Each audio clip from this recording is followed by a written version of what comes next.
I'm Sean O'Neill and welcome to my weekly podcast where I chat to the key figures who shape and lead their industries. Today my guest is Richard Gibson. I don't know, I think I get more strange looks rather than, comparisons to Bono. You introduce chaos into the system, and in biology, chaos is inflammation. The sick is the new norm. You've got that, I've got that. Yeah, I agree 100% that it's normalised sickness. It produces in our cells, in general, biological terms, are called mitochondria. So they actually resemble a bacteria. In the common medical paradigm are described as the powerhouses of the cells. Let's go back to what you were educated in and your journey from there. Yeah, okay, so my trade is an orthodontist, so I've been trained to the consultant level. I've got my own practice and I work in the hospital setting as well. So I cover both fields of my speciality. On purpose, because it gives me the biggest breadth of opportunity to see different things and keep interested in the speciality, which was always the plan from a longevity perspective. I wanted to stay interested in the work I was doing. So conventional science background, A-levels, straight into university, dental degree, then out of dentistry, immediately on the escalator, travelator, whatever you want to call it, that is specialist qualification, this exam, that job, until I got my orthodontic qualifications back in 2010, and then did the consultant training straight after that. So it's a platform that you start out on. I knew where I wanted to be. I was very clear about the speciality I was interested in. And that allowed me to focus and get there as quick as you can. You're still interested? Yeah. But that's what people did. I was always going to university when I started doing my A-levels. I was always then, once I'd made my mind up on dentistry, I was always going to be doing that. And it was like, well, what bit? Well, like orthodontics, because I'd had some, so it was as simple as that. You make those early steps. And the path from A to B was this. I understood that, so you just get on and get there as fast as you can. But I learned a lot, and you end up, by specialising, you sort of lose some of the general bits of the information for that specialist knowledge, which again I think is fairly accepted in the current medical paradigm. And I was the poster boy for the science that I'd learned. I exercised, I ate exactly in the food pyramids that they taught me to eat. Didn't smoke, didn't drink to excess, socialised, but, it was all on an even keel with that. So as far as I was concerned, I was doing everything right in that situation. Then we started a family, and young kids are, they change your life. For the better, but that doesn't mean it's not really hard at the start. And I was sitting exams. We had a 16-month-old that wasn't sleeping. My wife had carpal tunnel in both wrists. So she was not only not sleeping because of the baby, but she had, discomfort in her hands and wrists as well. But she was also in great health as well. Yeah, great, Nick. Competing. In effect, these are both top amateur athletes? Yeah, certainly very engaged amateur athletes anyway. And always done it consistently, and felt well from it. Felt like we were doing the right thing until I didn't. And there came a point in 2012 where I just got really sick for no apparent reason. Picked up a couple of bugs, had a cough that lasted, months and months and months. Felt like my head was exploding, all that type of stuff. And went from a position where I was, working just finished my consultant exams, starting a family, really excited about all that would bring. And I couldn't get off the sofa, I couldn't get out of bed. My legs hurt, my head hurt. I had no energy. Swinging temperatures, night sweats, it was horrible thinking back. And Rachel was, due in 3 months' time with our second as well. So, there was a lot going on at that time, and stress definitely played a role in that. But that was the point where I was poorly and sick. And initially, the differential diagnosis was, well, is this some sort of lymphoma, something really significant? And through a diagnosis of exclusion, it worked out that it wasn't that, but I still felt rubbish. So I ended up seeing the rheumatology team, and they worked out that it was some sort of auto-inflammatory condition. So my body was doing this to me. You know, it was a reaction that I was having against myself in that. So that immediately didn't sit well with me. You know, that was a problem, because as far as I was concerned, I was doing everything right.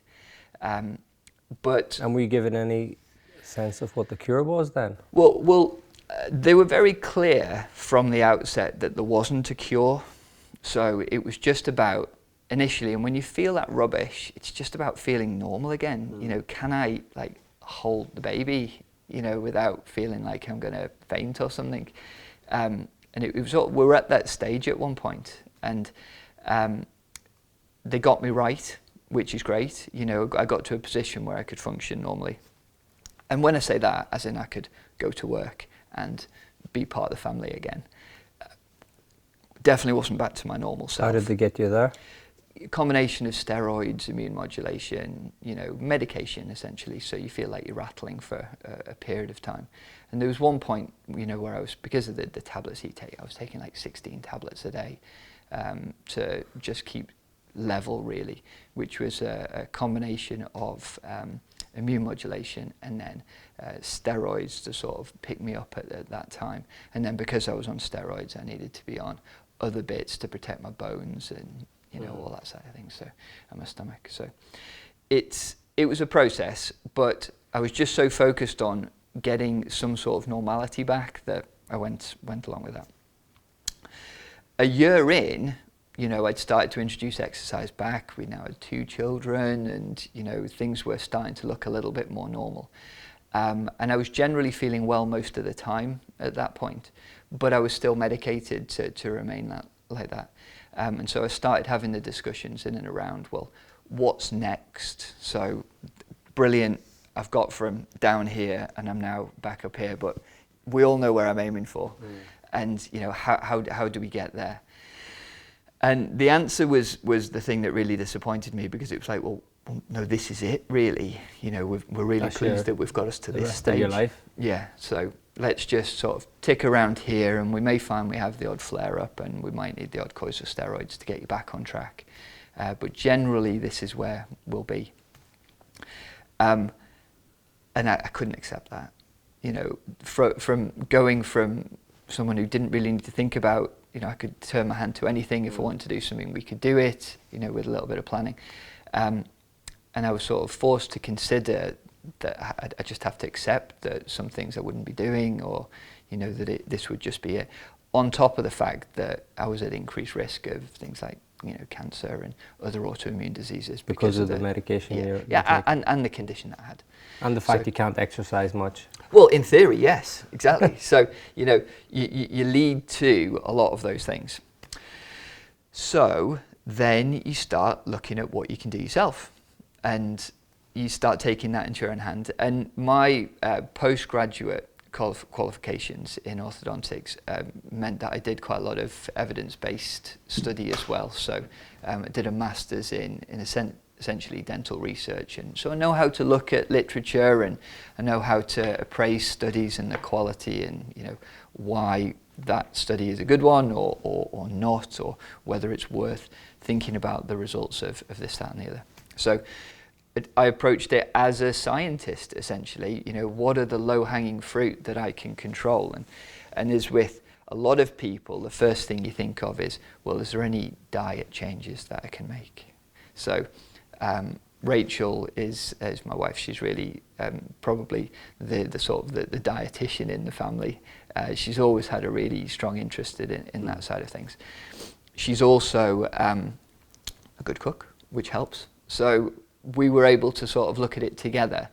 And I now understand that the fact that we've had that sort of teamwork approach, that we've been able to look at these things together and work out what we like, what we think is going to fit in, what's manageable at this stage, what might be something for further down the line.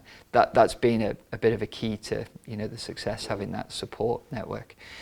But we looked at food, and when you read into food, then you start to understand that maybe the stuff that I was taught about diet as a dentist, you know, sugars, sweets, carbohydrates, you know, have an impact on the teeth, but what are they doing for the general health? And it became apparent that there was actually quite a lot of information that dietary template that I was working on. The pyramid. Yeah, exactly. So my plate was structured around the carb. You know, we're having baked potato with something else, you know, but it was the carb that was the main part of the plate. And when I started to do my own research on that, I actually realized, well, maybe carbohydrates in some contexts can be pro-inflammatory. So what can we change though there? And so I found, you know, a ketogenic diet. Right, okay, what changes can we make there? Introduce more fats, change the protein ratio, drop a few of the carbs. What impact does this have? And it's something that we could take full control of ourselves. You do a bit of reading around it, you know, you're responsible for what you're buying and things. And it's a headache because it's different to what you're normally doing. Rachel is sitting with loads of carbs on her plate. And you're sitting with a salad. No, well, it could feel like that sometimes, but actually we just did it all together. So we were just like, right, if I'm going to eat like this, Rachel's like, well, I'm just going to, we'll both eat like that, you know, and we'll see. Because if this is right, and if we're not doing what is optimal potentially for us, then I want to be on that as well. Because she wasn't ill, but we didn't really have any context for, well, was I just the first one to fall foul, essentially? And because she was doing very similar to me, you know, was she up for it at some stage as well? So was there different types of carbs that were okay? Well, because there's complex carbs and non-complex. You know, a lot of the refined stuff that you know, you talk about in diet is the stuff that gets a bad headline, you know, particularly in the dental world. You know, it's those refined sugars, you know, the in the sweets, cakes, biscuits, you know, the treats, fizzy pops, that type of thing. They're the ones that, you know, I think everyone acknowledges that, you know, perhaps they're probably not the great ones for you. But we were fairly comfortable that we were doing low GI and complex, you know, carbs, and it was, you know, sweet potatoes, and you know, we were on like brown rice at different stages and different types of pasta and all sorts. You know, I'm trying to currently at the moment doing some home cooking, but more of a vegan diet with beans and lentils, and to be honest, it's really interesting. To see what you can actually put together. Yeah, it makes you scratch your head, doesn't it? Because you don't realise like how programmed you are in terms of, well, we have a few meals that we eat, and then we just rotate them around. Meat. Everything is a steak or a piece of fish, and definitely loads of cheese. Yeah. And you find because of that, you remove the non-animal proteins, because you add a few vegetables in there. Where I'm trying to get my carbs and proteins through non-animal proteins. It's a test. I've tested my bloods before, and I'm going to test them after. Pete Williams was on my podcast the other day, and Pete's given me some advice from this functional health associates from London. Very, very interesting to see the difference. Yeah, it is, and I think diet is a lever, you know, that we can use through my own experience with it. Where I've come to with diet is that it's actually one of the easy ones. You know, when you think about, and now sort of understand a little bit more about how my body works, not just my body, but the sort of fundamentals about how every body works. Sort of view food in a slightly more functional way, which doesn't mean I don't enjoy my food, because I do, but sort of in the back of my mind I'm thinking, well, why am I eating, you know, this? What's the purpose of it? Which is perhaps a little bit too analytical, you know, for the enjoyment aspect of it. But it's because it is a lever for me, and I do use it to stay well, you know, and I do feel like I am well now. You know, I don't take any medications anymore and haven't done for a number of years. So is this through diet? Well, diet was the first thing. And it's the thing that got me interested, because if I couldn't trust what I'd been told as fact from a dietary perspective, well, what else was there? So it was like being in Sean's head, you know. What else have I been, like, perhaps not necessarily told a lie about, but not explained the full truth, you know, around it? And could I then have, you know, taken that the wrong way, or, you know, moved on a parallel path with it, and you know, ended up in the wrong place? So the diet is definitely a thing for me. I have, and Rachel and I, and the kids as well, have sort of settled out on a seasonal diet. So that means it varies throughout the year, okay? And the diet in summer looks very, very different to what it does in winter, because what I've come to appreciate is that there are bigger levers when it comes to certainly my health, but I believe health in general. I'm just smiling now because my mum has been preaching to me for 30 years about eating seasonally. Yeah. And if it's not in season, you don't eat it. To the point, whenever we went for a meal one day, and my mum says, "What comes with it was fish," and the poor chef said salad. My mum says, "That's not fresh," and he said, "Oh yes, it is." And my mum says, "Let me tell you now, it's not in season." And I said, "Mum, just leave it for now."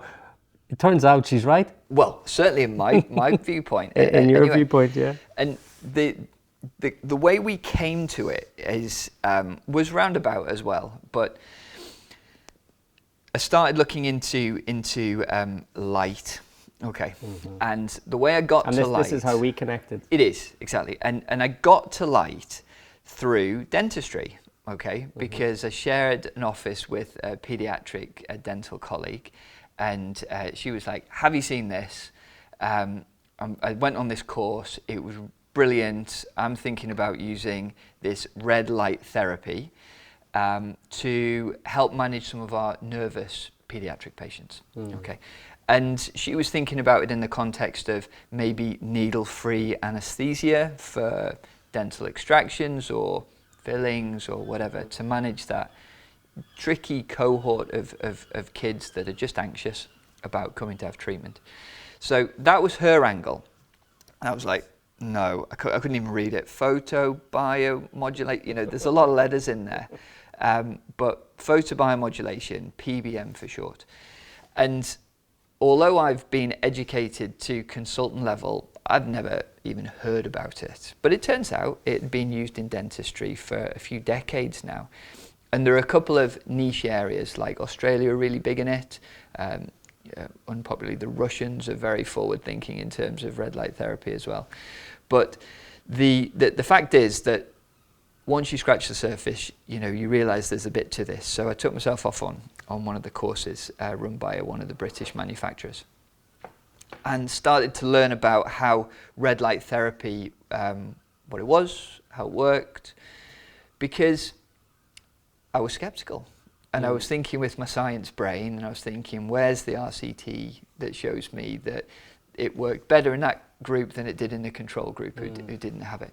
And it turns out there are a few bits like that, but the quality of the evidence wasn't really, really high in some areas, because it's been done by enthusiasts in different areas. So have you found anything negative up until all your research up to now? Is there anything negative you found? For red light? For using red light? I mean, there are things which haven't been established. So red light therapy, no one's done the story about red light therapy in pregnancy. Okay. And you're not going to get ethical approval to do that study, so it's going to be an unanswered question. And then the other big one that people worried about was, what about cancer? Okay, because the first people who started looking at red light therapy was a chap called Nestor in like the 60s. And he was looking at it to see if it would do anything to cancer. Would it make it grow, or would it make it shrink? What impact would it have? And he was using these ruby red lasers on small animals. And what he actually noticed is that their hair grew back faster. So that was the first insight into, you know, well, it does something. We don't understand it, but it's definitely doing something, you know, in terms of cell change, perhaps energy levels. And then in the 70s, NASA picked up red light therapy to use in space. They were trying to use it for hydroponics to grow things in space. But they actually found that if their astronauts cut themselves in space, it's quite difficult for them to heal because of the environmental conditions around them. Because there's no sunlight? Well, no sunlight, but there's an altered magnetic field and you're getting exposed to different radiations, you know, solar winds and different things because you're outside of the magnetosphere. So it's different, but the practical aspect of it was when they cut themselves, they didn't heal as well. But if they shone the red light on it, then they were able to heal those wounds in space. So as part of that program, then the science sort of evolved and, you know, different people were looking at it in different areas. But fast forward now, you know, 40 years, and we're in a position where we actually know quite a lot about it. And we know that, you know, it's real. It's a change that actually happens in the cells when light is applied. And we've got a pretty good idea about what the target is, particularly for red light therapy. So, Can you explain the science behind what actually happens at a cellular level? Yeah, I mean, from a functional perspective in a cell, you've got a group of parts that are trying to work together to make the whole better. And at some stage in our evolution, we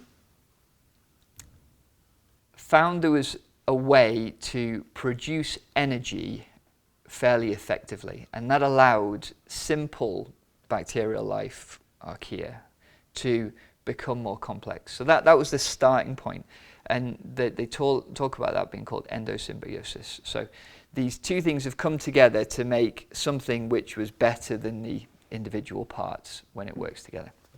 So that was the starting point, and obviously that's not us now, and there's been a whole, you know, progression, and whether you're a creationist or an evolutionist, we've got to the stage where we are now in terms of humans. And the energy producers in our cells, in general, biological terms, are called mitochondria. So they actually resemble a bacteria in terms of their structure and cell form. So they, in the common medical paradigm, are described as the powerhouses of the cells. So they are meant to produce something called ATP, adenosine triphosphate, which is the cash in your body, the energy currency in your body. And when you are stressed or when you are sick, then you tend to notice that these mitochondria don't work as well for one reason or another.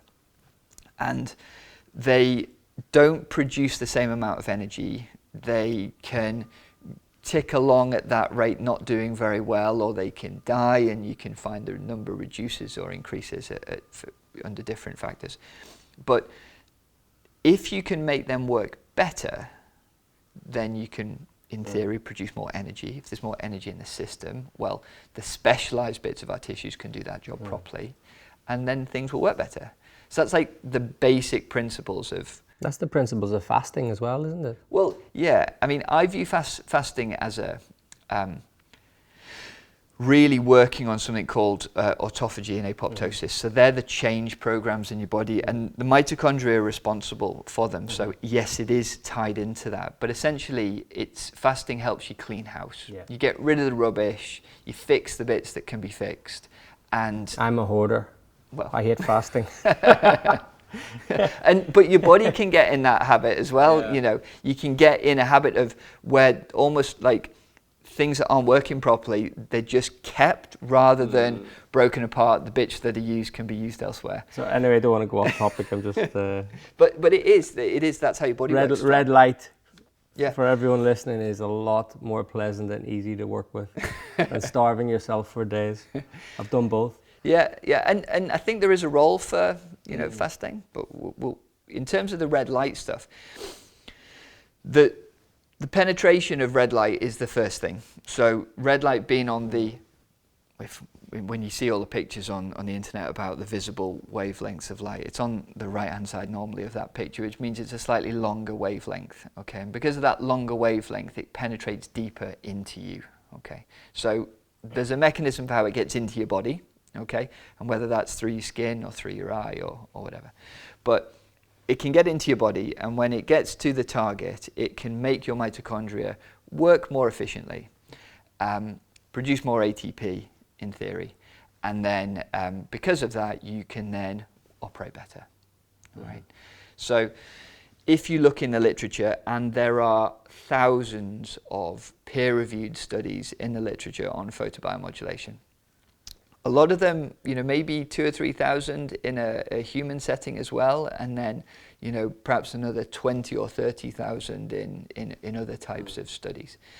But you can consistently see changes in blood flow and changes in inflammation status, and improved healing, and changes in, you know, hair growth, skin condition. You know, it seems to touch different parts of the body, and it's to do with the penetration.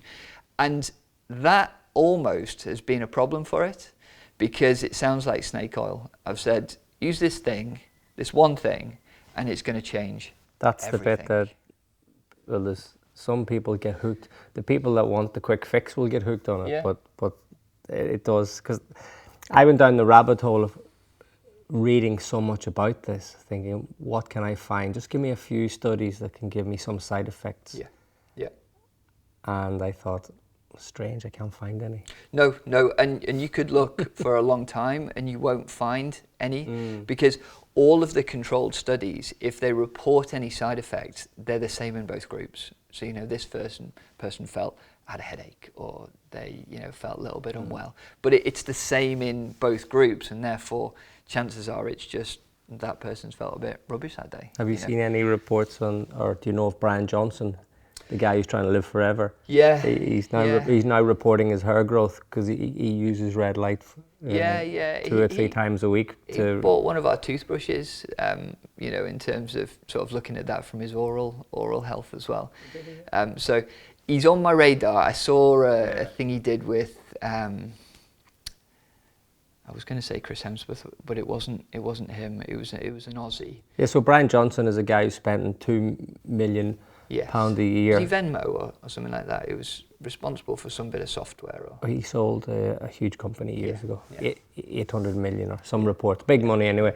And he now spends 2 million a year on his health. However, it's not just 2 million; it's every hour of his day. The effort that goes in is, the 2 million is probably the easy bit to spend. It's the effort he's put in. Yeah. But the point is, he's now tested red light back on his hair growth. Yep. And he's now starting to report, you know, that his hair is a lot thicker. He's measured the amount of hairs he has on his head, the thickness of them. So it's good. But yeah, hopefully I won't need that in the future. But time will tell. I know. But the snake oil thing it's a problem, because some people will just discount it because it sounds too good to be true. But when you understand why it could affect all those things, I think that makes the story a little bit easier to follow.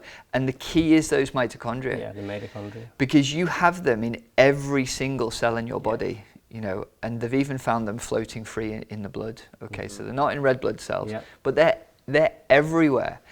And if you look at where they're distributed as humans, our biggest concentrations of mitochondrial density are in our head and in our heart, and then our immune system after that. Whereas if you look at the great apes, their mitochondrial density is in their muscle mass, you know. So it's telling you a little bit of a story about perhaps what we're designed to do. But it also, what I've just highlighted there, brain, heart, immune system, well, what are the big 3 problem areas for chronic disease now? Okay, all the tissues and organ systems that are linked with high mitochondrial density. So, going back to my story. That brings me on, just before you start, you got me to listen to Jack Cruz. Yes. And yeah, it was quite interesting to say the least. Yeah. And, Rick Rubin, Jack Cruz, and Andrew Huberman. That was quite an interesting podcast. Although for anyone that does want to listen to it, they'd need to pen, piece of paper, strap in, yeah, write down, research. I'd say that there's 2 parts to it. A 5-hour podcast that literally will give you a year of questions after. Yes. Go down the rabbit hole of questions. But I listened to it when I was walking. I was doing a hike in Indonesia, and I thought, well, I've got 16 hours today to walk, so I'll try and digest it. But anyway, you could listen to it 3 times, still had questions. So many questions. Yeah. And one of the things I've got from that podcast was that how Warren Buffett is 90 and he's still going strong. Yeah. Well, he's used his head. Yeah.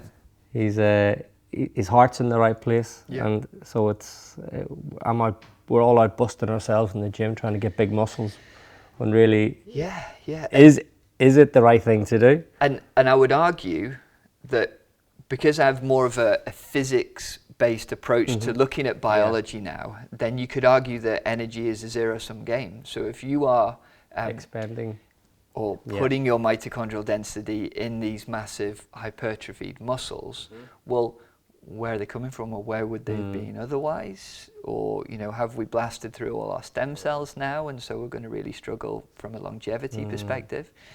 So that's the way I would look at it. So, I know, not to deviate from... No. And I think it's good, because once I'd understood this sort of fundamental role and the fact that light is a very big lever, and we've talked about red light, but the bigger story is probably about the rest of it. Sunlight. For me, sunlight, yeah. Yeah. Because I think that is the ultimate lever in terms of, affecting your health, and it's certainly the thing that's produced the biggest change for me. So I've got many red light devices. Yeah. Courtesy of from you. And what the main thing that has made me do now is, although it's very difficult this time of year, the minute the sun is rising, I'm facing it, engaging in the sunrise, because the first 45 minutes of the morning is actually where the red light comes from. Yeah. But when we go on holidays, we're fascinated about sunrise and sunset. Yeah. But we come back here and there is none, and as if we travel, we sun search the globe to get sunshine. Yeah. And ultimately, the start of the day and the end of the day is the biggest, for the want of a better word, the concentration of red light is in the morning and in the evening. Yeah. And it's for red light is the most pervasive of all the lights in that visual spectrum. So the electromagnetic spectrum covers a whole host of frequencies, and visible light is this tiny bit in the middle. Okay, but out of that visible light, all day, every day, we have red and infrared light. So it's always present whilst the sun is up. And then on the night time, we have an absence of visible light, but even then, we've got infrared light present in our environment. And so if you've got one of these, heat cameras, you can still pick things up, because bodies emit, plants emit, your walls, your insulation, they'll show off in infrared. So in this room now, we're not getting any red light? Well, you've got some quite funky coloured lights around the place, so we could be getting a little bit, but if I'd set this room up, then I'd probably you could set it up the next time. Yeah, well, I probably would have had a little, but visually it wouldn't look great. Yeah. I've seen the quality of the productions, and the lighting looks good, and for this type of thing, but I'd have a red light over there on us, but we'd be glowing, from that perspective. So what are we getting now? Blue light? Well, you'd need a spectroscope to say for sure, but most modern lights are very skewed in the blue spectrum. So they cover a range, but particularly with the move to LEDs, away from things like incandescents that we used to have, to make them energy efficient, they've cut out the red part of the spectrum, because that's the bit that generates a bit more heat. So to make them energy efficient, they've actually made them worse for biology, because they got really big spikes in that blue. obviously that is a even narrower band of light than we would be getting if we were standing outside. Mm-hmm. Certainly no infrared coming from that. Certainly no UV coming from that as well. And if you think about a normal day, so you talked about sunrise and sunsets, and they are the sort of bookends of the light part of nature's decentralized world, the other part being dark. So on a morning, you find you get red light, and whenever you've got that red light on a morning, you've also got blue light with it. So if you research enough around the internet, you'll find about blue light and the impact that can have on biology. But blue light in itself isn't the problem. You need it because it helps trigger certain parts of your circadian wake rhythm. you up. Yeah. So that's, associated with the I need lots of blue light in the morning. Well, you do. And that's why the winter's so tough for us, isn't it? Because you're getting up and it's dark, and that's what you're feeling. I've intuitively this past 20 years gone and searched for a sun every winter time. Yeah.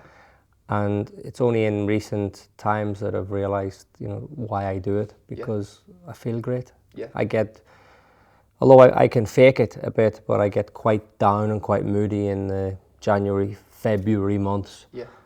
And as the summer comes through, you start to realize, and we all do, you can see how happy we are when the summer comes and we're sitting in the park or we're out with our friends and we're in our t-shirt because it's warm. Saying it is quite obvious. It is, and everybody can think of a time where they acknowledge that. Yeah. Okay, but we ignore it. Mm-hmm. So if you were working through your circadian day, and from a lighting perspective, on a morning it's very red and blue dominant. Okay, but that blue is always present with red. Mm-hmm. And that's important because the red turns out to be the antidote for the blue part of the spectrum. You need the blue, but you need it in the context of the other light. So then as the day progresses and the sun gets higher in the sky, you get a different angle of refraction of the light that's coming through. And so it changes across the whole day. Mm-hmm. So say we were on we were in March or September and we were on pretty much an average day and night, balance. Then, we'd get the light maybe from like 7 o'clock, 6:30. And for us, the first hour and a half might be that red and blue mix. Mm-hmm. Okay. And then at some point in the day, the sun's going to get above 15 degrees and we're going to start to get some UV. And UV comes in 3 forms. There's only 2 that make it to the surface of the Earth. So UVA, which is the thing that is responsible for a sun tan. Okay, you start to get when we are seeing the sun above 15 degrees on the horizon. When you get to 30 degrees, so that's not all the time of the year for us. Our sun only gets to 30 degrees in about a week's time. Okay, so we've got a finite period of that. That's when UVB comes on the scene, and you end up being able to make vitamin D, which is important. We can get to later. But that progression in the morning is crucial because if we've said the blue light brings in the cortisol spike, it also is the trigger to get that hormone factory in your head going and start doing the things it's meant to be doing, producing the things to set your clocks and make everything work, whether it's your gut or your immune system or whatever. So it starts that process. When the UV comes in, that's the point at which it turns that off. And you will know people maybe who've suffered with like something called adrenal fatigue. And my theories in and around that are that they're people who are up in that blue light environment, so they're triggering that hormone cascade being started and created, but they never have the off switch, which is the UV light coming into the environment. So they're inside, they're up and out and inside, no UV, so they've got it all triggered to start, and it just keeps going for the whole day.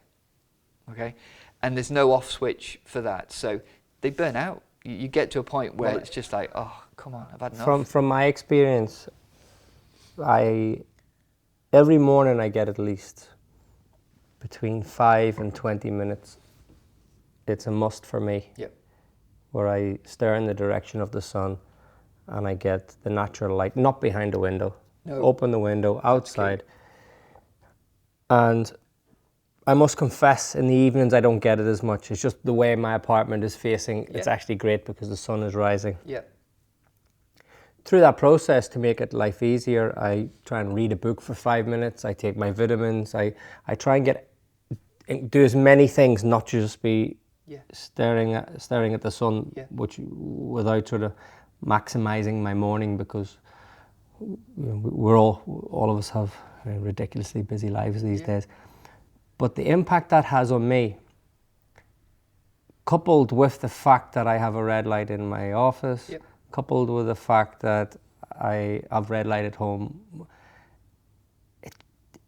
it just works. Yeah. I can't tell you which part works for me, because I haven't ever really felt that bad or that need. It's more on a journey of discovery for me.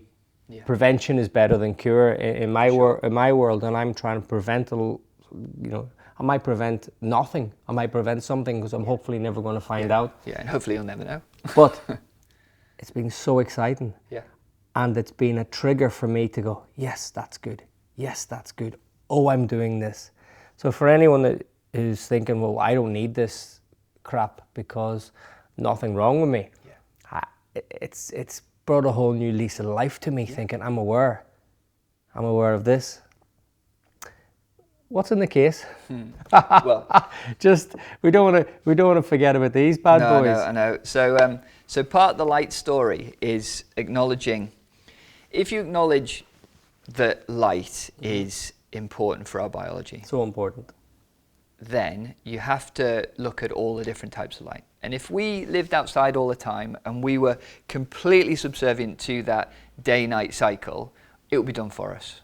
Okay. Yeah. Jack Kruse says he doesn't have to teach hippos and lions quantum biology because they just do it, but it's these, big frontal lobes in our head that allow us to get in the way of what nature actually wanted us to do. So we've been clever enough to create these artificial environments so that Sean can work till 11 o'clock at night if he needs to, okay, in December, when actually it was dark at 4. So, but Sean can work under a blue light or with a blue lit screen to get that bit of work done so that he's got a little bit less to do the next day because that's even busier. I've got a question then. In the old days, did firelight give red light? Yeah, firelight gave red light, so it had some benefits, but it was probably the first circadian disruptor because you could stay up later. Because you could stay up later. And I don't think it was a bad thing though, because I think what it did probably do is it probably, there was a creative element to that. There was a lot of storytelling and songs and community built around that. So I don't think it was a bad thing. But if you look at it very sort of strictly, well, is nature giving us that light at that time? No. So you could argue that anyway.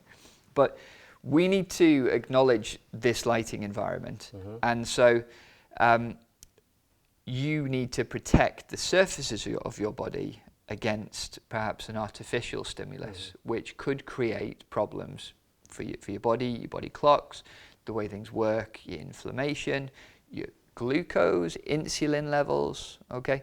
So these are a way to protect one of the surfaces. So I would wear glasses like this. I'm kicking myself now because I left mine at home. This would have been a proper podcast if both of us were wearing them. So this is a lens which has no prescription in it. I don't need glasses. I did at some point in the past, but I don't need glasses now. So this is purely... So you used to have a prescription? Yeah. And you don't now? No. So, and I attribute that to the use of... That's another story. We'll get on to that later. Another story. So this is just a filter for the frequency of light that's going in my eye, because you've got different surfaces that are exposed to the environment. You've got your eyes, you've got your skin, you've got your spiritual lining, and you've got your gut, okay? And all those bits are sampling your environment to work out where you are in time and space, in the year, in the day, whatever, to help keep your clocks running right. And the master clock sits on the pretty superficial bit of your brain, and it's called the suprachiasmatic nucleus, and it's where the optic chiasm from the two individual eyes cross over, and it sits in that area, and that is your body's master clock. I'm never going to be able to repeat them words, but that's fine. That's fine. SCN. We'll go with SCN. SCN. So that is the master regulator, and that is the thing that is programming the timing of my entire body, because everything else in my body has a clock gene in front of it. So whether it's my skin or my gut or my respiratory tissue or my immune system or my brain, it's all got a clock gene which sets its time off that master clock. Okay. If I am living outside all day, every day, the signal I'm getting through my eye is it's dark. Now it's not dark. Start doing stuff. Get up, move, you know, forage, whatever you need to do. Be productive. But it's telling my body internally to do certain jobs as well. Okay. Then the sun is getting higher, so the sun is getting stronger with the introduction of UV light. And then the other half of the day is the UVB is the first bit to go away. Then the UVA disappears. So it leaves us with red and blue at the end of the day, which is your sunset bookend. Okay. And so the UVB is the one that makes you tanned? No, UVA tans you. The other way, UVB is the one that your body uses to sulfate cholesterol into vitamin D. So that is the it's a different story, but it's all about light. But after that sunset, it's dark, and so the message my eye is getting is it's dark. But then Richard goes home and turns his bright, cool light LEDs on, and the color temperature in those lights, we've already established peaks in the blue spectrum. So my body's thinking, well, it was dark a second ago, and now it's bright light. So where are we in the day? And you introduce chaos into the system, and in biology, chaos is inflammation. So that leads you down a certain route. But if I'm trying to keep my clocks telling the right time, then I've got to give them a consistent message. But equally, I've got to live a modern life, and got to get the kids to bed, and then there's always a little bit of something to do after that. So what these are doing are they're changing the frequency of light that's coming into my eye. So I'm trying to give my brain and my suprachiasmatic nucleus, the SCN, the consistent message about what time of day it is. So you're giving the message, because you on a regular basis you put them on. So I wear these in the winter. I would wear these first thing on the morning. When you're up and about. I mean, we tend to be up at 6 o'clock all year. So that's the sun's been out for 2 hours in the summer, but it could not be out for 2 hours in the winter. So the first few hours of the day in the winter, I might have these on, and certainly the last few hours before I go to bed, particularly in the winter. In the summer, I hardly ever have to wear these.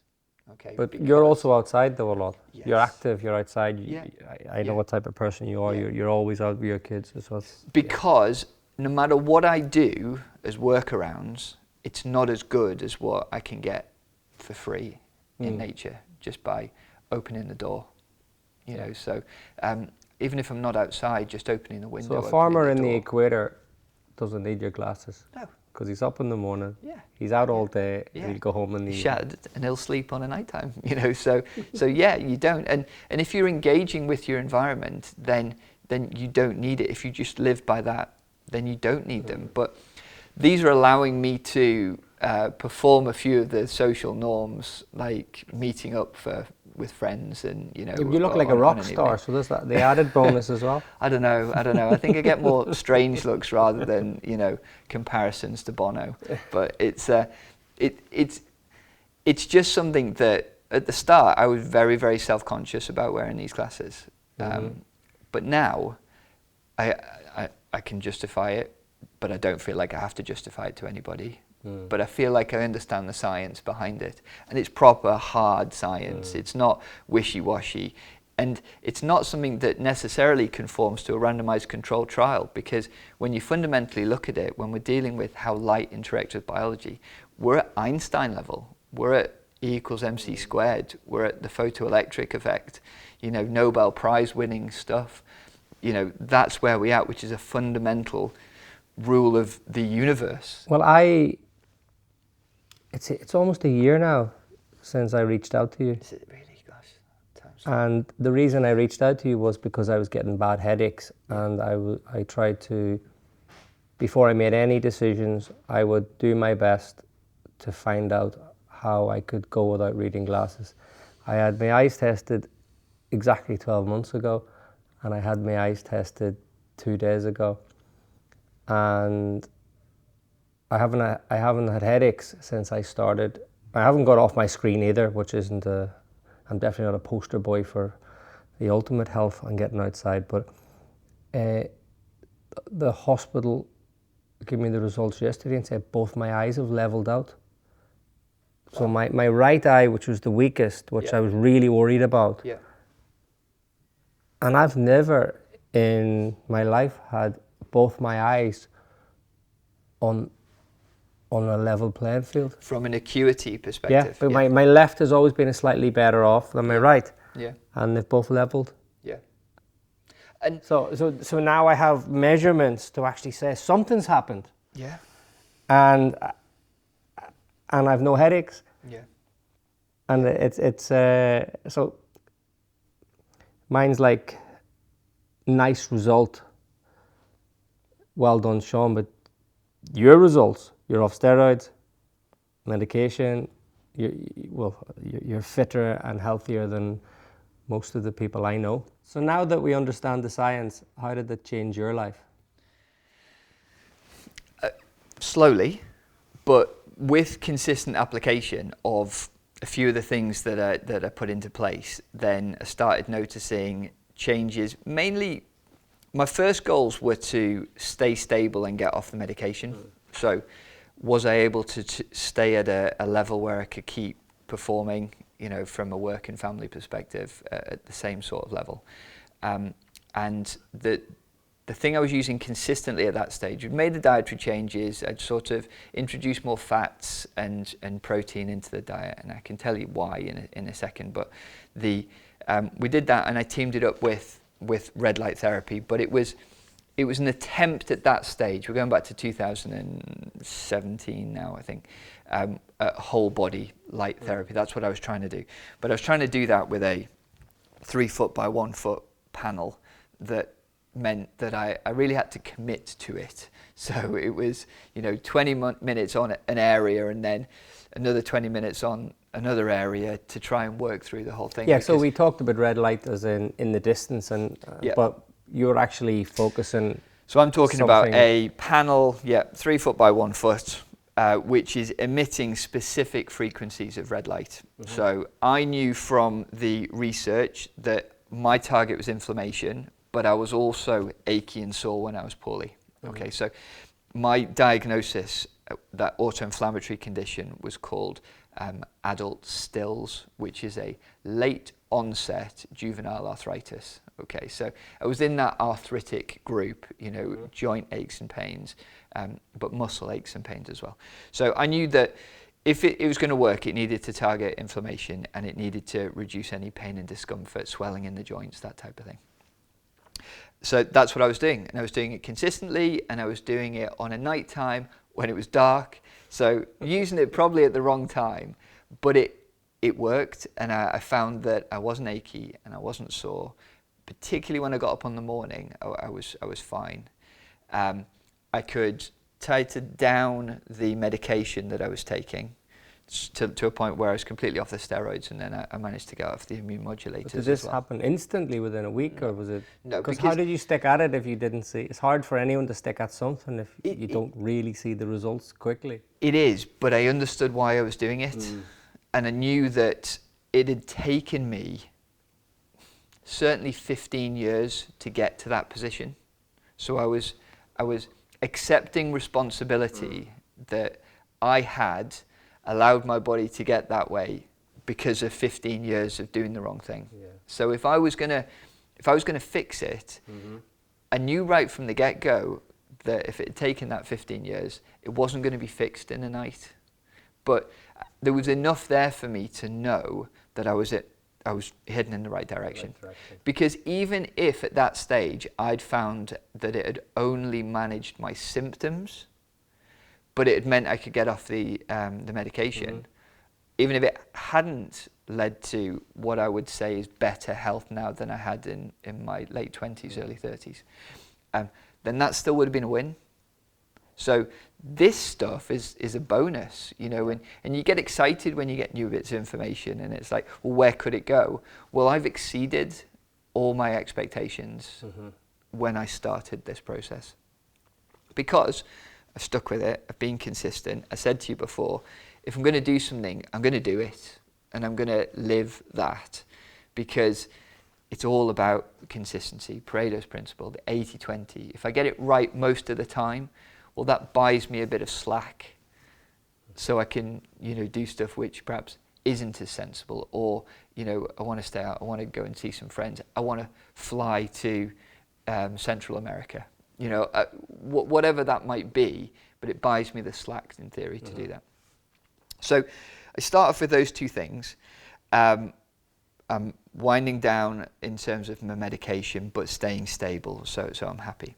Then we go away on holiday, okay, and we go to Fuerteventura, because I'm thinking, well, it's light, it was a February half term, the kids were little, and it was just like, well, this makes sense for me to do this. So it makes sense for me to go and get more sun when there's rubbish sun here.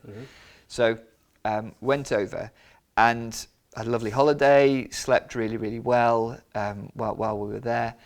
But for the first time in my life, when I went outside in the sun, I didn't go white, red, peel, white. And I actually got a tan for the first time since a kid. Yeah. You know, and when I look back on old photos, like as a young child, I definitely did sort of change colour a little bit, but certainly in my adult life that I remember, I'd never even had the hint of a suntan. I just find the sun made my skin really red, and then, you know, there'd be a little bit of a peel or not, which I'm not saying is a good thing, by the way, but that's the situation I found myself in.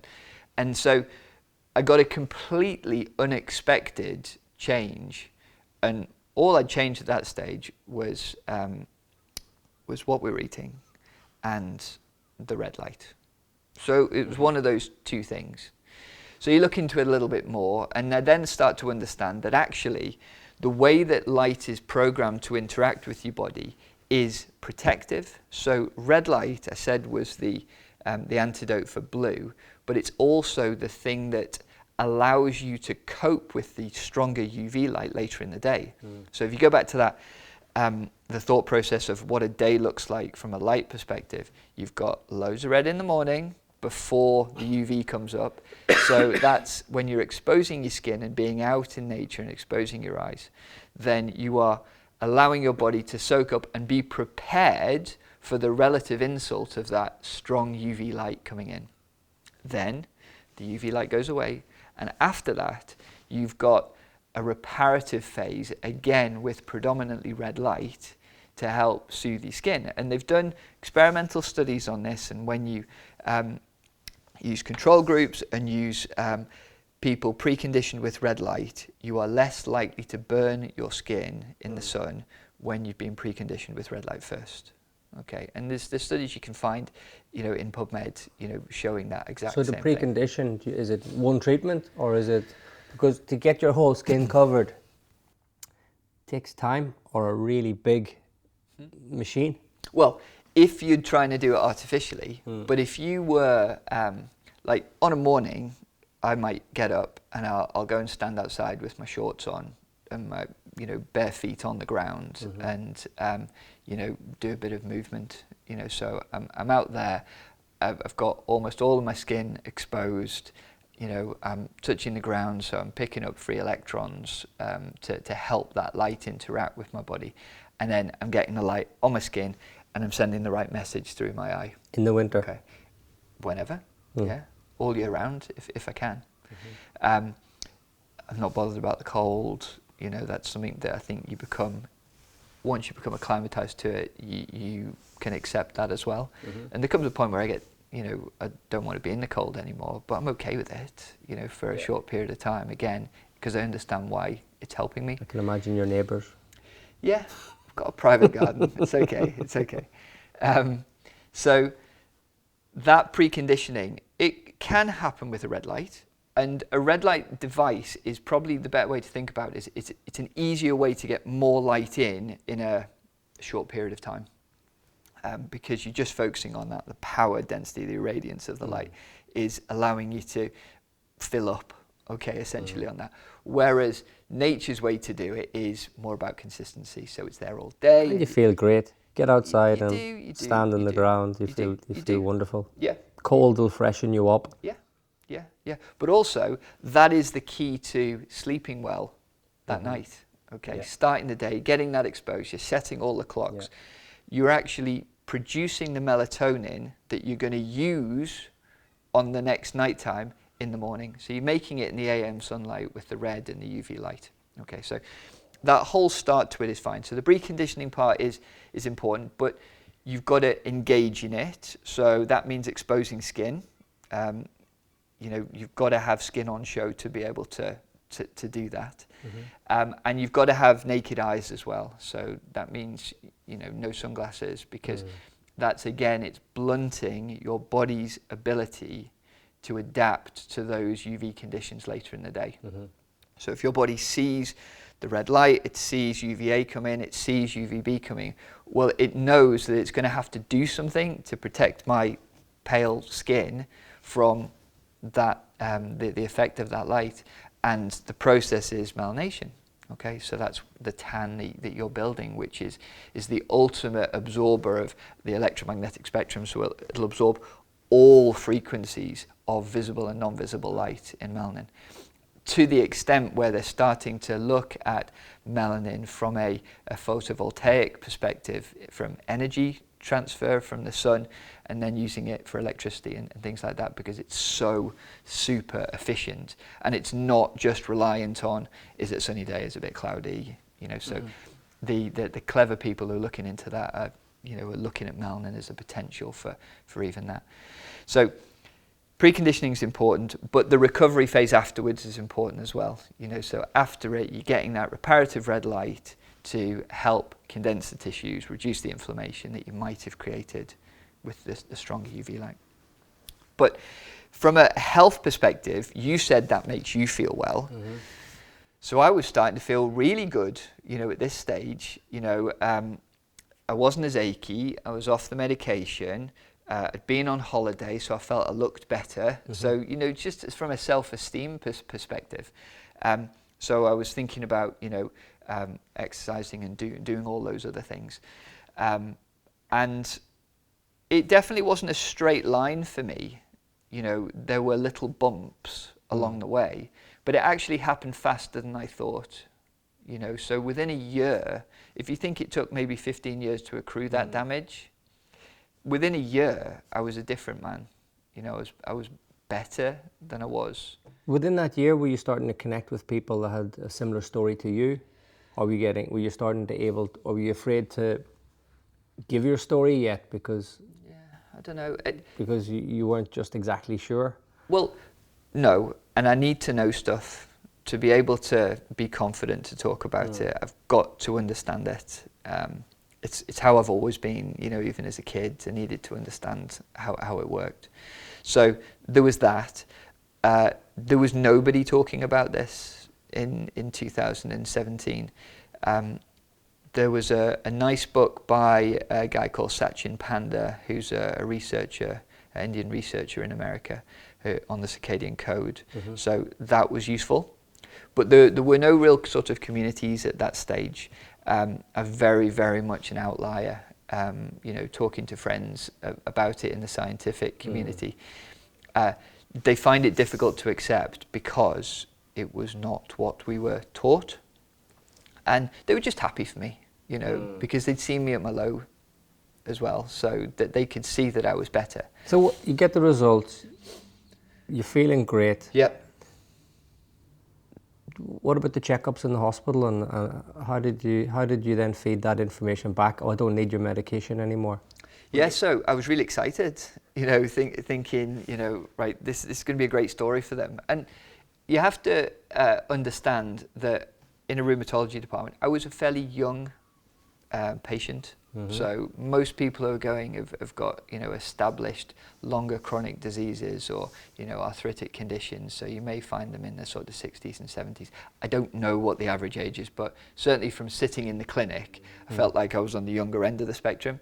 So I go back in and I'm like, right, I'm off this. How are you doing with the medication? Well, we're off that completely. I've tapered that down.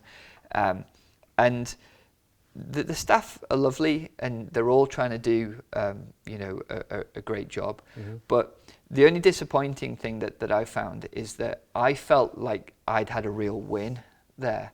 And they were happy for me, but that didn't necessarily translate to them being interested or making the leap that maybe that could do something for their other patients.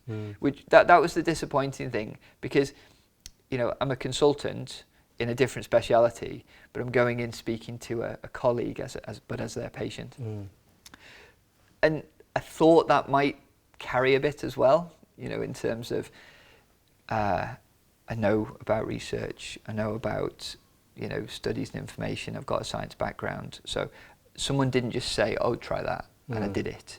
You know, I could have, if we'd had the conversation, I could have explained some of the bits to them. You know, so I was like all excited and going, and they just weren't that, they were pleased for me, but it was like, fantastic, that means we don't have to see you, you know, again in the nicest possible way. So that was frustrating more than anything. But I understood pretty quickly that just not everybody is ready for the information. And because the changes I made... But was it difficult for them because they then have to maybe think that what they are doing is not the only option for their patients? Because it must be difficult to hear something that is completely new that would then make you understand that you might have to unlearn what you've spent years specialising in. And that's the process I went through. I literally had to unlearn to relearn the way that I now appreciate that things, certainly in my world, work. So, yes, was frustrating, but I also appreciate the system that they're working in as well. And the system is geared up to deal with very specific things at specific times in a specific way. And the support to deliver that service in that way is there. What I'm proposing is a radical change from that. So I have showed a patient-led approach, essentially. So I've been the one that made the change. I didn't go and say, can you give me this tablet to fix that? And my belief system wasn't, I'm going to rely on that medication to fix me.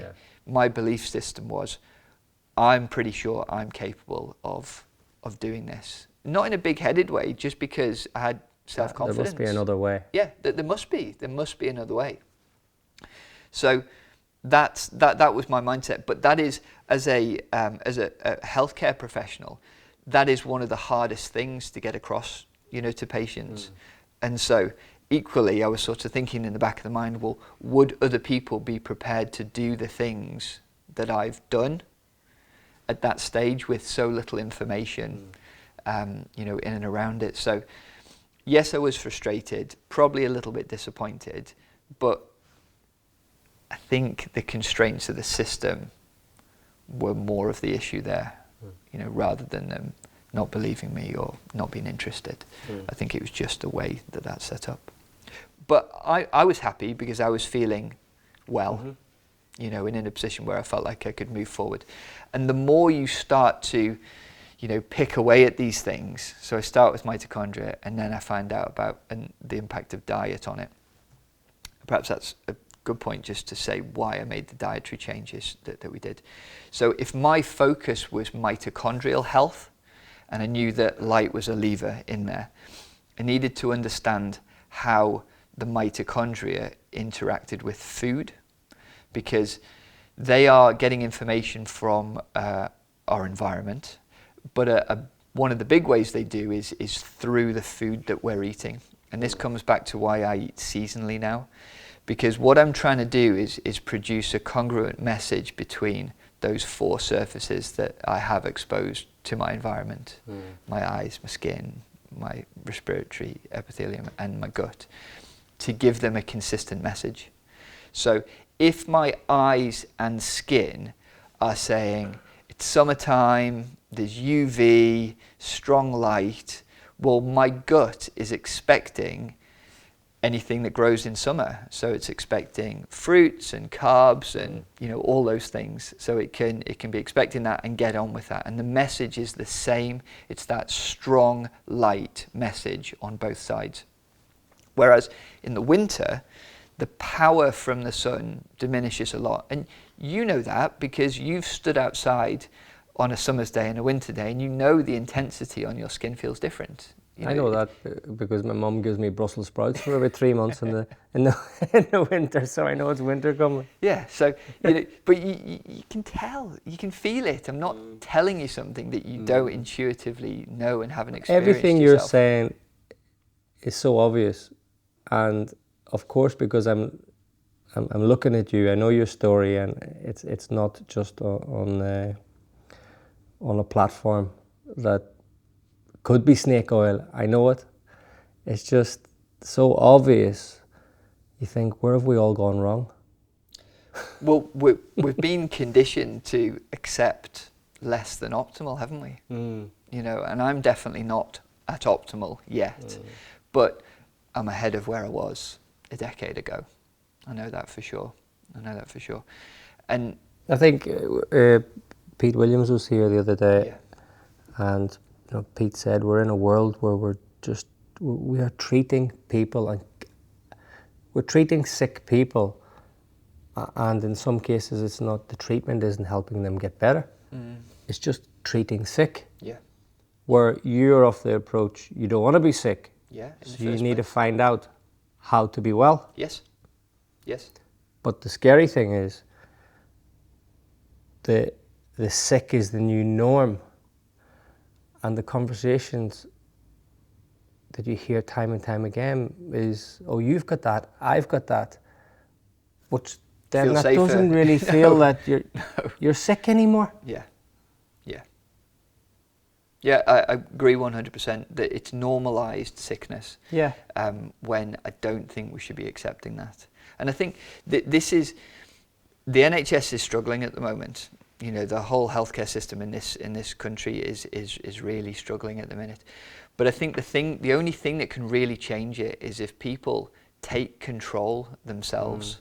But I guess that should be the way. It's not fair to even just rely on a system, and especially if the system isn't there to optimize you, well then even more reason to not rely on it. Irrespective of what you think about what the system's designed there to do, you've got to take responsibility for yourself.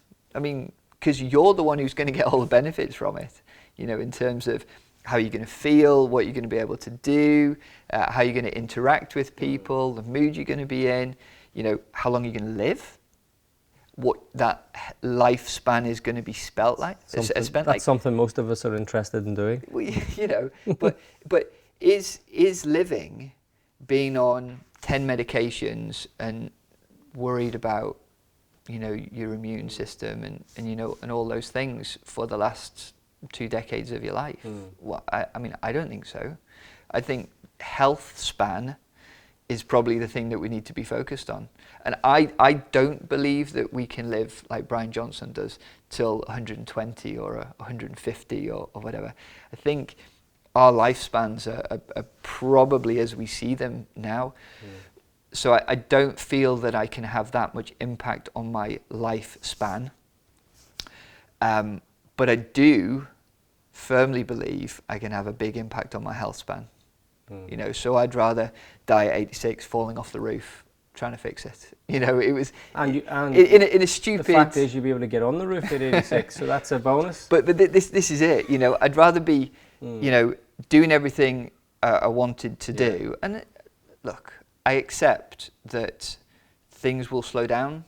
You know, the smartest mitochondrial researcher in the world is a guy called Doug Wallace. He works at the Children's Hospital in Seattle in America. He may have just retired. He's certainly on that that sort of spectrum. And he's been researching mitochondria for a few decades now. And he is the guy that came up with this concept of heteroplasmy, which is the percentage of your mitochondria that we were talking about before that aren't working at an optimal level. And he's worked out that in health, there'll be somewhere between a 5 to 10% increase in your heteroplasmy with every decade of your life. Okay, and that's the aging process. So that's like the normal built-in redundancy, because things just won't work quite as well at that stage. So we are going to accrue this increase in heteroplasmy rate at a fairly consistent level across our lives. Okay. He's also the guy that's worked out that the phenotype of disease, so whether you get a disease and when you get it, is linked to the percent heteroplasmy.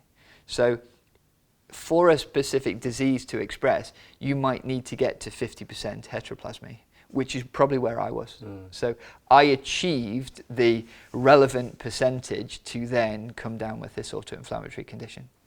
But what I also showed is that if you then accrue more in the future, so if I ended up, if it was 50, if it was then 70%, it might be a different disease phenotype that I then express at that stage. So just because it's a different disease doesn't mean it's the same. It's not the same process that's occurring. And my interpretation of his information through various, people, because I'm just trying to bring information, together, is I can control that to a certain extent. And if it's 10% normally, if I live well, maybe it could be 7%, or maybe it could be 5% if I do a really good job. Okay. But equally, before, when I became ill, I might have been operating at 15% a decade, or 20%. So that's where I feel I can move the needle. Not that I can get myself in a position where I can live forever. Yeah, Brian Johnson's trying to get down to about 5% a decade. Yeah. Which I think is hard work.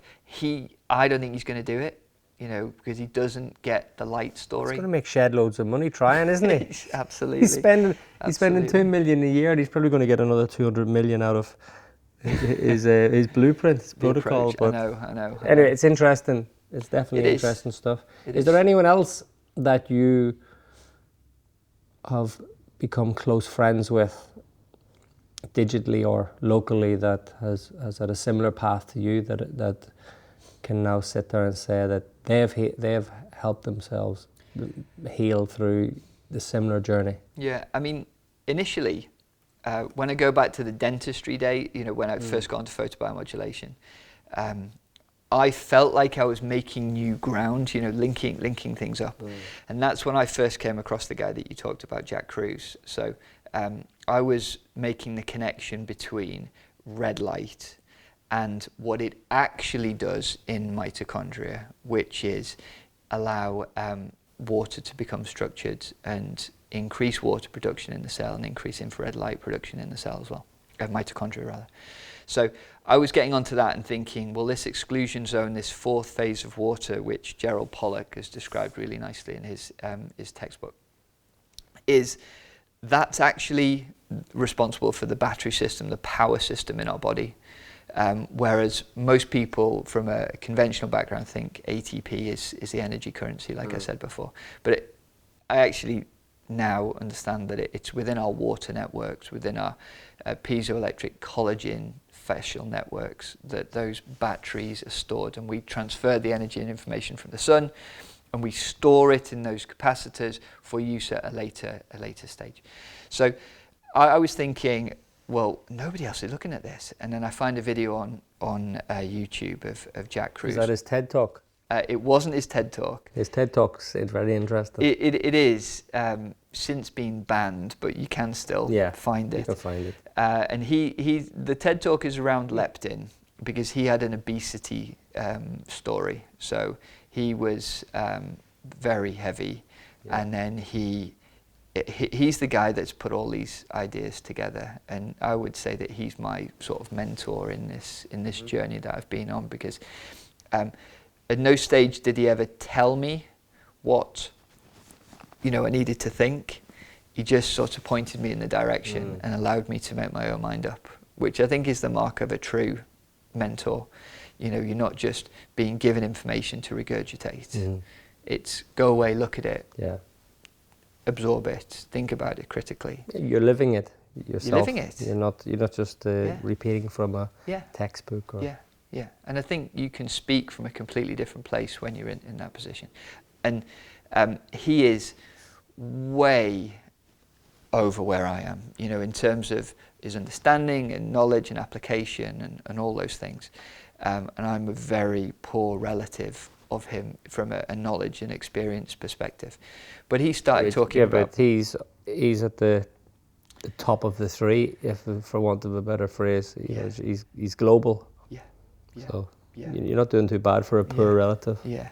Well, until you listen to him, and yes. The only thing is, for somebody who's starting off on this path, it's not easily accessible. It's intense. And listening to Jack Kruse, although you might find him interesting, you will need to maybe take some time to digest and have a lot of pages open on your computer at home to try and research what he's actually talking about. And be open-minded, because he's been in this space for 30 years.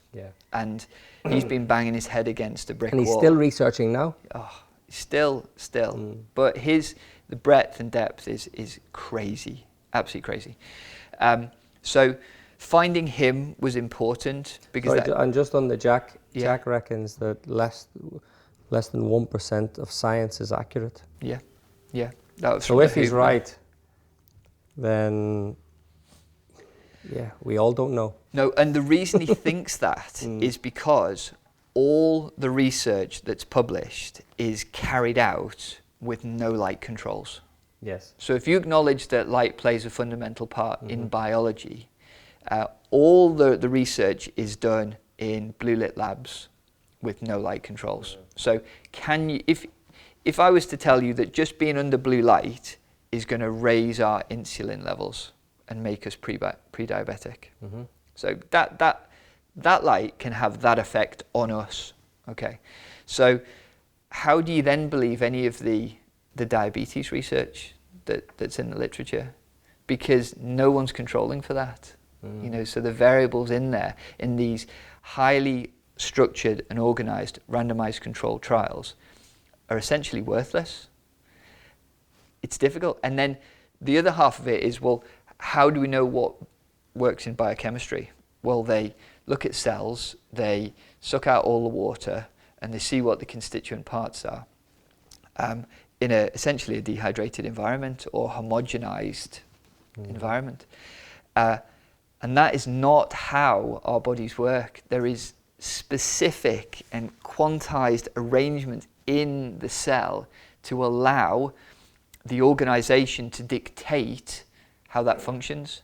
So if you lose all of the organization and the structure and the water, which is the capacitor and the power grid for your body, so if you've taken out the structure and the water, how can you believe what is written in the biochemistry textbooks about the boxcars and how they connect, and this cycle which spins beautifully and does that, because that's not how it works. How it works in the lab is not how it works in nature. So that's why he has that belief that there are so few studies done with those basics taken into account that it's difficult to hang your hat on anything.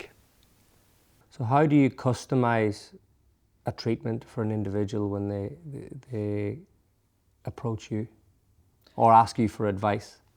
I mean, I'm not treating anybody with this at the moment, but what I can talk to them about is the things that I now understand as being fundamental to my health and my recovery journey. And I think whilst if you were talking about an individual case, you need data in and around that. You need to know what the individual is, what the circumstances. And you might be thinking, I'm talking about blood results or this measurement or that measurement. But I'm sort of thinking, well, what's their environment like, you know, what's their work like, how much are they using their phone, you know, are they around Wi-Fi all day, how much outside time do they get, are they moving, you know, how are they breathing, they're sitting there with their mouth open, are they breathing through their nose, you know, it's stuff in and around that, and, you know, what medications are you taking, you know, what food are you eating, you know, all that type of thing. And actually, for most people, everybody's doing the same thing wrong. As far as I can, you know, from my learning experience through my journey. What is that? Well, they're engaging with the social norm that we have at the moment, which is work is, I'm going to hang my life around my work for most people. So I'm going to get up and then get to work and do that job, and then I'll try and squeeze in socializing with my friends, but I've got to get the kids to that club and do all those other things. And they're doing what you talked about before with you go on holiday and you act completely differently, okay? Because you feel like you're there to recharge or, you know, rebalance or whatever. But they're ignoring the things that they need to do to, you know, be healthy or give themselves a platform. So Jack Kruse talks about in his leptin reset that there've been a few basics. So the thing you're doing where you're seeing the sunrise every day, that's probably the single most important thing to help you set your circadian rhythm. The thing that goes hand in hand with that is blocking blue light at night time. So that means glasses, if you're going to use white lights like this. You've been to my house, you know my house doesn't look like this on a night time. It's like Amsterdam, your house. So we changed the bulbs, so we've got a lower red setting, you know, on the bulbs that we use, because we're trying to create the environment to promote sleep on an evening. And it works so because the minute I left your house, I was that night, although under the influence of blue light, I spent 2 hours researching getting my red bulbs. So now at night time, my house is very similar to your house, nice and well, chilled. you know, but and everyone that comes to my house now goes, "Wow, this is lovely." Yeah. Well, they get over the fact that it's red. Yeah. And then they go, "Actually, this is very relaxing." Yeah. Well, it does. It chills you out, no doubt. So you got to set your clocks with the morning sun. You've got to protect your eyes, particularly on night time. But you have non-visual photoreceptors in your skin. So if you are out in light, so say you've got pajamas on at home, shorts and t-shirts, whatever, you know, that exposure of your skin to light is actually messing up your body clock as well. So really what you want to be is sort of wrapped up at home, glasses on, at least an hour before you go into bed to help preserve that. And then a dark, cold room at night, okay? You can't have TVs, no blinking lights, standby lights. Ideally, you don't really want anything plugged in around you either. You're just trying to create a really, really super clean sleeping environment. Cool, yeah. Okay, and then the fourth part I would probably say is when you eat. So not what you eat, although I do think there are elements which are important around that. But when you eat is probably most critical, because your body cannot digest and burn fat at the same time. And when I say fat, I just mean food in general. So if you're digesting food because you didn't eat until 10 p.m., then you cannot enter a fat burning pathway until that food is digested. Okay, and bearing in mind things are going to slow down and shut down on a night time, then you could potentially stop you from entering that pathway all night. And it's equally with melatonin. If you are in an environment where you're sleeping with a light on, or you've got light in your sleeping area, then you will destroy your melatonin levels and you will not sleep well. And if you do sleep well, it won't be reparative. So when you eat, stopping eating 3 or 4 hours ideally before you go to bed, it allows your gut to shut down properly, and then you can use the dishwasher in your head that fixes things to get back to a normal keel for the next day. So I think that they're the sort of 4 things that everybody can do. The hardest one is the hardest one for me is that eating isn't just actually eating, it's consuming calories. And in the evening, it's so so frequent for me that I like to meet some friends, I like to have a drink, I like to have a snack. So I say, oh no, I'm not eating tonight. I had dinner at 5 o'clock, but there'll be some nuts, there'll be some olives, and then you'll have a beer, and all of a sudden it's 10 o'clock at night, and you've consumed another 800 calories. That's eating. You can't say, oh, I didn't eat from 5 o'clock yesterday when you've had 3 pints and a bag of nuts. Unfortunately, it's anything over water, you know, from that capacity. So, and from a social side, that's been my hardest. It's been an absolute killer. But from the tracking side, I've all types of tracking devices. I've tracked my sleep and my HRV and my deep rest, and I have found that the sooner I stop consuming calories, or the further away from when I sleep. Hence why we're going to have an early dinner after this. But it's powerful. It's powerful. So hard though, because then the idea of socializing in a city centre is, I'm starting to question what's my purpose of being in a city centre if after 7 o'clock I don't want to see anyone and I want to drink sparkling water. No, I get it, and this, so lifestyle. This is the lifestyle element of those social norms, isn't it? Because we've been preconditioned to think that's what we would. But if you go back in time, then yes, the firelight will have brought communities together to sing song, but it was a preparation for sleep as well, you know, and a lot of their food will have been consumed earlier, you know, in the day. So yes.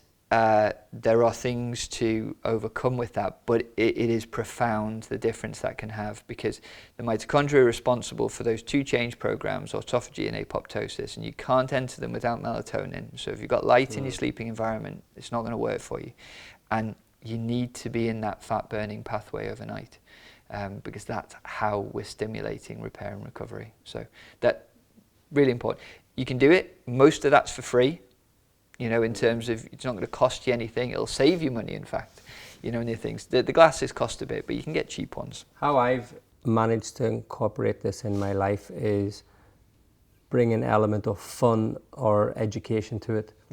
So I've either handwritten how I feel, measured how I feel before and after, even how proud I am for doing it. I've then weighed myself. I have a nice, beautiful alarm clock that simulates the sunrise, so it wakes me up naturally, and the same when I'm going to bed. So I've tried to encompass as much fun into this as possible, along with exercise, along with fresh air, along with outside. And you know when you're getting it right, don't you? Because you'll be waking up before your alarm clock. So for anyone that does this without actually collecting their own data, I don't think they have to write down, they have to journal, they have to make notes, they have to, whatever's measurable, they have to make sure they've got some sort of data before and after. Plus, placebo is so powerful, and that's my answer to all of it is, when people ask me, is it really working? I say, well, you know, I think it is, and that's all I care about. Is it the red light that works? I say, well, I don't care if it's the red light or if it's my placebo. It works, but I've got the data to show something's working. And the collective is so powerful. It is, and thinking about going forward from this, knowing what I felt with my journey, I had to do it all myself, which is hard work, and I'm not looking for a pat on the back or anything, because I've benefited from that hard work, but it was hard work, and I had to stay focused, and I was really lucky because Rachel's so supportive, and she was in it with me, and the kids were young enough to sort of go along with it, you know, and trust us with it. My family outside of that was supportive as well, and they could see me getting better, so that was all helpful. But so up to date, 2024, you're opening a new clinic, and people are going to ask you a million questions about how they can be helped and what advice. And one thing you've helped me with, go down the rabbit hole of what devices you use, what they can use, and I know that could be another podcast on itself, but tell us about your clinic and tell us about some of the devices that you're involved in that you believe have really helped you and can help other people. Yeah, well, I think it's all about providing a bit of support and structure. So what we've tried to do, we're opening a clinic in Hoylake. We're working under the title AIM Health, and we're trying to bring together modalities and services that have been really important through my healing journey. So we are going to be using red light therapy in the form of a mitogen whole body bed. We're going to have cryotherapy because cold is fundamental, particularly from a magnetism and sleep perspective. We're going to use some hyperbaric oxygen therapy with a really interesting slant on the hydrogen deuterium story, which we didn't get into today, but is fascinating. And then we're going to do some neurorelaxation as well, because stress does play a role in everything, and our body can't differentiate between physical or mental or emotional stress. It's just stress, and we need to be able to activate that. So we're trying to bring those services together because they're the things I think that were important for me. And the unique thing about this is that I have made friends along the way, even though the message isn't friendly sometimes, you know, or easy to understand. But I'm now working with medical colleagues who are looking at things in the same way. Okay, and who've perhaps had their own life experiences in and around, you know, work and life and death sometimes, which have forced them to re-examine what they believe. And that's diverted them more towards a functional medicine paradigm, or what we would now call quantum biology, in terms of the application of physics and quantum electrodynamics into biology and the processes. So we're trying to bring together the services and then a small group of, you know, selected clinicians who can be that backbone and support for people, to give them the confidence to, you know, tailor their treatment, or just use the services. You might have your own plan, but at least now there's somewhere people can go, rather than having to do it yourself or buy all the stuff yourself. And the beautiful thing about this part of your journey is you have an incredible altruistic side, and anyone that reaches out to you, you're not there just to sell them a service. You are there to genuinely try and do the best for that person. So if there's anyone out there, I can vouch that Richard will spend time with you, will guide you, and you'll definitely put them in the right direction. Thank you for coming on my podcast today. You're a great friend. You're an ambassador to what's going to be an amazing journey, and I'm delighted to be part of that. The people in the Liverpool City region should be blessed to have you, and they're going to hear a lot of you in the future. And we're going to go for a nice dinner now, although it's early. We're going to talk more about red light and all the other amazing things we can do together in the future, and we'll get you back on the podcast soon, because this story and the knowledge you have is never ending, and the more knowledge you get, the more you can share with us, and it's beautiful to be your friend, and thank you for coming here today. It's been a pleasure, Sean. Thanks for the nice words. If you'd like to stay up to date with all the latest podcasts, please hit the subscribe button and the notification bell below.